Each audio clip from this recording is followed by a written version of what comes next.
प्रधानमंत्री मोदी जी ने पुतिन साहब को 2 बार तो न्यूक्लियर वेपन यूज करने से रोका था भाई। तो प्रधानमंत्री जी को पीस प्राइज देना चाहिए, क्योंकि पीस प्राइज अगर वॉर रोकने के लिए मिल रहे हैं तो प्रधानमंत्री जी ने श्रीलंका में गृह युद्ध होने वाला था उसको मोदी जी ने रोका, और अपने बच्चों को निकलवाने के लिए उन्होंने कई देशों में, जो कि हमारे बच्चे विदेशों में फंस जाते हैं, वहां जब युद्ध हो जाता है तो मोदी जी टेम्पररी हाल्ट करवा के बच्चों को निकालते हैं। यमन का है वाकया हमारे सामने, यूक्रेन का वाकया है। तो इस हिसाब से तो मोदी जी को भी नोबेल प्राइज मिलना चाहिए। सो आई एम नॉट सरप्राइज कि आसिम मुनीर के साथ बैठ के वो लंच वन खा रहा है, बिकॉज अमेरिका का गंदे काम वाला टट्टू है पाकिस्तान। तो ठीक है, उसको गंदे काम करने हैं, उसने पकड़ लिया पाकिस्तान को, इधर आओ। अब वो जब खत्म हो जाएगा तो उसको फेंक देगा वो। ट्रम्प साहब को तो मुझे नहीं लगता कोई अभी तक प्राइज मिला है, मगर प्रधानमंत्री जी को तो सियोल पीस प्राइज भी मिल चुका है। भारत का पक्ष भी मजबूत किया है, ये भी जरा आप समझिए। तो ये जो कुछ हुआ है ये आसान नहीं था। इवन की पाकिस्तान के बड़े बड़े पत्रकार ये चीज मान रहे हैं कि अमेरिका के साथ दोस्ती करके हम चीन से दूर जा रहे हैं और चीन भारत करीब आ रहे हैं, तो ये हमारे लिए खतरा है। ट्रम्प साहब का डबल स्टैंडर्ड देखिए, जो रशिया वॉर कर रहा है कह रहे उस पर अभी सैंक्शन की जरूरत नहीं है, सब बढ़िया है। इंडिया जो कि वॉर नहीं कर रहा बल्कि खाली अब वो ऑयल खरीदा, उस पर डबल सैंक्शन लगा दिया उन्होंने। ये इंडिया के ऊपर जो उन्होंने टैरिफ लगाया भी है, ये लंबे समय तक नहीं चलेगा। ये सब चीजें ट्रम्प भी देख रहे हैं कि भाई ये, और खुद अमेरिका में विरोध हो रहा है कि चाइना, रूस और इंडिया को हमने एक कर दिया, मतलब ट्रम्प ने एक कर दिया, जो आने वाले टाइम में अमेरिका के लिए खतरनाक है। मैं मोदी जी को सल्यूट पेश करता हूं कि वेस्ट के सामने खड़ा हो गया, अमेरिका के सामने खड़े हो गए कि भाई बस, दो बार खड़े हुए। पहली बार रशिया के साथ ऑयल लेने में खड़े हो गए वो, दूसरी बार ट्रम्प ने उनके ऊपर जोर जाके कहा कि ये एक्सेप्ट कर लो कि हमने वॉर रुकाया, बंदा लड़ गया, उसने कहा नहीं रुकवाया तो नहीं रुकवाया। हर भारतीयों को गर्व है प्रधानमंत्री मोदी की डिसाइसिव और स्ट्रॉन्ग लीडरशिप पे। 140 करोड़ लोगों का जो नेता होना चाहिए वो प्रधानमंत्री मोदी जी के जैसा। दो तीन बार उन्होंने वेस्ट से टक्कर लिया, उन्होंने रशिया के साथ खड़े हुए, रशिया को धोखा नहीं दिया।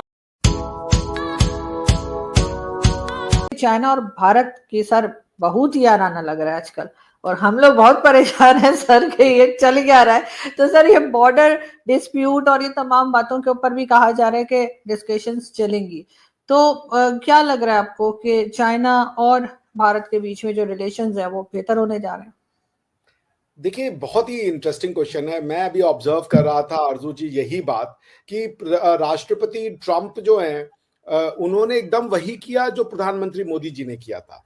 प्रधानमंत्री मोदी जी भी पहुंच गए थे लाहौर मिलने के लिए, अपने पाकिस्तान से संबंध सुधारने के लिए। यही काम प्रेसिडेंट ट्रम्प ने किया, और ट्रम्प साहब वाहवाही मार रहे हैं और बोले हमें पीस प्राइज दे दो। इस हिसाब से तो प्रधानमंत्री जी को पीस प्राइज देना चाहिए, क्योंकि पीस प्राइज अगर वॉर रोकने के लिए मिल रहे हैं तो प्रधानमंत्री जी ने न जाने कितने वॉर रोके थे। वो श्रीलंका में गृह युद्ध होने वाला था, उसको मोदी जी ने रोका क्योंकि वहां पे उन्होंने इकोनॉमिक मदद करी। और उसके बाद अगर पीस प्राइज लोगों की सहायता के लिए नहीं मिलते हैं तो किस लिए मिलते हैं?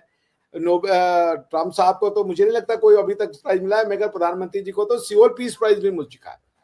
तो खैर, इस तरीके से प्रधानमंत्री मोदी जी ने भी कई इंटरनेशनल सिचुएशंस को डिफ्यूज किया है। बल्कि ये तो रिटर्न में है कि प्रधानमंत्री मोदी जी ने पुतिन साहब को 2 बार तो न्यूक्लियर वेपन यूज करने से रोका था भाई, और अपने बच्चों को निकलवाने के लिए उन्होंने कई देशों में, जो कि हमारे बच्चे विदेशों में फंस जाते हैं, वहां जब युद्ध हो जाता है तो मोदी जी टेम्पररी हाल्ट करवा के बच्चों को निकालते हैं। यमन का है वाकया हमारे सामने, यूक्रेन का वाकया है। तो इस हिसाब से तो मोदी जी को भी नोबेल प्राइज मिलना चाहिए, मैं तो उनके लिए भी नोबेल प्राइज की डिमांड करता हूँ। लेकिन जो आपने कहा चाइना वाले एंगल पे आते हैं, देखिए दुनिया बहुत तेजी से टर्न हो रही है। ट्रम्प साहब अगर दुश्मनी बुला करके और व्लादिमीर पुतिन साहब के साथ दोस्ती कर सकते तो हमने और चाइना में कौन सी ऐसी बात है कि यार हम दोस्ती नहीं कर सकते? हम भी दोस्ती कर सकते हैं। तो व्लादिमीर पुतिन साहब अगर यूएस पे भरोसा करने को तैयार है तो हम भी we can test our waters with the क्या नाम है, चाइना। और देखिए, वेस्ट पे तो आप भरोसा नहीं कर सकते ना, वेस्ट ने तो अपना नियत दिखा दिया ना। आप बताइए, उन्होंने जो वॉर कर रहा है रशिया, उसको वो कह रहे हैं हमें सैंक्शन की जरूरत नहीं है। ट्रम्प साहब का डबल स्टैंडर्ड देखिए, जो रशिया वॉर कर रहा है कह रहे हैं उस पर अभी सैंक्शन की जरूरत नहीं है, सब बढ़िया है। इंडिया जो कि वॉर नहीं कर रहा बल्कि खाली अब वो ऑयल खरीदा, उस पर डबल सैंक्शन लगा दिया उन्होंने। एक लगा दिया टैरिफ 25%, एक उसके ऊपर punitive tariff for oil purchasing. ठीक है, हमें तो अच्छा हो गया कि आपकी जो बात हम पहले जानते थे वो आज पता चल गई, लेकिन इससे नुकसान तो अमेरिका का ही होगा ना, क्योंकि बहुत तेजी से जो चाइना है वो भी इस बात को फील कर रहा है, क्योंकि चाइना को 90 दिन का समय दिया, हमें 21 दिन का समय दिया था प्यूनिटिव टैरिफ लगाने के लिए। तो China is also learning its lesson, we are also learning its nation. और फिर हम तो पहले भी कह रहे थे आरजू जी, हमारी आपकी विशेष बात हुई है कि the ideal situation will be China, Russia and India coming along. और रशियंस इतना इंडिया को प्यार करते हैं, और यहाँ पे अनफॉर्चुनेटली रशियंस को सब स्टैंडर्ड समझते हैं, मूर्ख हैं वो लोग, क्योंकि रशियंस वाकई, मेरे तो कई रशियन फ्रेंड्स से कहते हैं वी आर एशियंस, यहां तक वो कहते हैं। तो इसलिए ये जो बॉर्डर पे डिस्कशन होने के लिए वांग यी साहब आ रहे हैं, we should sit down and discuss our. एक दिन में तो नहीं होगा, ऐसा नहीं है कि वांग यी साहब आएंगे and then everything would be sorted out, मगर कहने हैं ना कि एक शुरुआत होगी, पहले कॉन्फिडेंस बिल्डिंग मेजर देखना है। चाइना को भी ये समझ में आ चुका है कि कम्युनिज्म कोई सक्सेसफुल मॉडल नहीं है, उनको चाहिए उनकी गवर्नमेंट की स्टेबिलिटी, एंड हमें चाहिए कि हमारे जो बॉर्डर्स हैं वो सारे के सारे डिस्प्यूट सॉल्व हो जाएं। और चाइना को ये भी समझ में आ रहा है जो पाकिस्तान डबल रोल प्ले कर रहा है, आप अगर पहुंचे हुए हैं, आपको होस्ट कर रहा है ट्रम्प, तो आप क्या समझिए चाइना की नींदें नहीं उड़ रही होंगी? चाइना में नहीं समझ में आ रहा होगा कि क्या कर रहे हैं आसिम मुनीर जी, आप समझ रहे हैं ना। उसके बाद इतना ही नहीं, ट्रम्प साहब के कहने पे जापान भी शहबाज शरीफ जी को बुला रहा है, मैंने पढ़ा कहीं पे। लेकिन सर ये बताइए कि जो अभी दोस्ती यारी दिखाई गई सिर्फ इस वजह से कि अमेरिका जो है वो साइड पर हो गया या पाकिस्तान की ज्यादा वाह करनी शुरू कर दी अचानक से किसी वजह से डोनाल्ड ट्रम्प साहब ने, यही स्टेप पहले क्यों नहीं लिया गया कि आप चाइना के साथ अपने टर्म्स को पहले ही बेहतर कर लेते? उसमें तो फायदा तो सभी का होता है, लड़ाई में फायदा किसी का नहीं है, सीधी बात है। अरे तो हमने कब बुरा किया था? चाइना नहीं कर रहा था ना, चाइना स्ट्रेंथ की भाषा बात कर रहा था। हम तो हिंदी चीनी भाई कह रहे थे, हिंदी चीनी भाई भाई, तो वॉर हो गया 1962 में। उसके बाद हम फिर 2 और कदम आगे गए, तो फिर उसके बाद गलवान में वो आने लगे जी। प्रधानमंत्री मोदी जी ने क्या नहीं कहता है, अहमदाबाद में शी जिनपिंग साहब को बुला करके झूला झुलाया, सब कुछ किया प्रधानमंत्री मोदी जी ने टू वू शी जिनपिंग साहब। पर शी जिनपिंग साहब ने अपना जो है वो उनको ये था कि चाइना को वो सिल्क रोड रिवाइवल करनी है और चाइना का गोल्डन टाइम आ गया है, उसमें उन्होंने शायद इंडिया को एज अ थॉर्न देखा। लेकिन आज शी जिनपिंग को भी समझ में आ रहा है कि इंडिया को अनॉय करके और इंडिया के साथ दुश्मनी लेकर के आप आगे नहीं बढ़ सकते। और ये हमको भी समझ में आता है कि हम तो पहले भी कहते थे कि वेस्ट पे रिलाई नहीं किया जा सकता। हम अगर वेस्ट पे रिलाई किए होते तो वेस्ट बार बार दबाव जा रहा था कि क्वाड का मिलिटराइजेशन कर लो नाटो के तर्ज पर। हमसे तो वो बार बार कह रहे थे ना कि let's make quad and NATO, militarisation करो, हम देंगे आर्म्स एंड एम्युनिशन, हम देंगे पैसा, जैसे नाटो टाइप का उसको रीजनल अरेंजमेंट बना लो आर्टिकल 52 यूएन चार्टर के अंदर में। वो तो भारत की भलमनसाहत थी ना, भारत ने मना कर दिया, भारत ने कहा नहीं we don't want militarisation of our area. हम तो इतने दूरदर्शी हैं।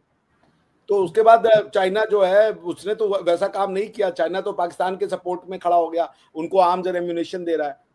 तो now China has to rethink कि पाकिस्तान के ऊपर रिलाई करने से क्या वो अमेरिका को टक्कर दे पाएंगे। अमेरिका जो, क्योंकि वॉर में किसी का इंटरेस्ट नहीं है, इकोनॉमिक्स में सबका इंटरेस्ट है। और अमेरिका जो अभी एग्जिस्टिंग इकोनॉमी है उसको डिस्टर्ब करना चाहता है।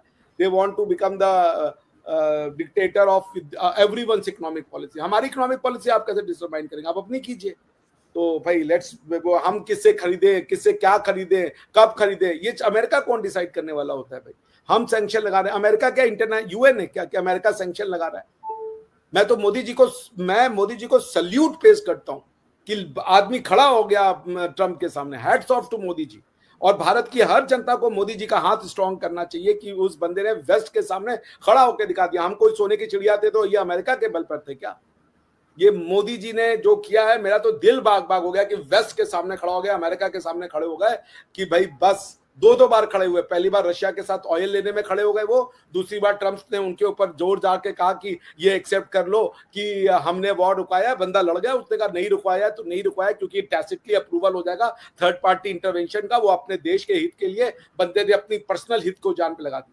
हर भारतीय को गर्व है प्रधानमंत्री मोदी की डिसाइसिव और स्ट्रॉन्ग लीडरशिप पे। 140 करोड़ लोगों का जो नेता होना चाहिए वो प्रधानमंत्री मोदी जी के जैसा। 2-3 बार उन्होंने वेस्ट से टक्कर लिया, उन्होंने रशिया के साथ खड़े हुए, रशिया को धोखा नहीं दिया। हमारी जो स्टैब्लिश्ड ट्रस्टेड फ्रेंडशिप थी उसके फेवर में मोदी जी खड़े हुए। इतना प्रेशर हमारे ऊपर आया, उस समय तो हम ट्रम्प साहब के बहुत करीबी दोस्त हुआ करते थे, मित्र हुआ करते थे, फिर भी हमने जो है उसको एक्सेप्ट नहीं किया।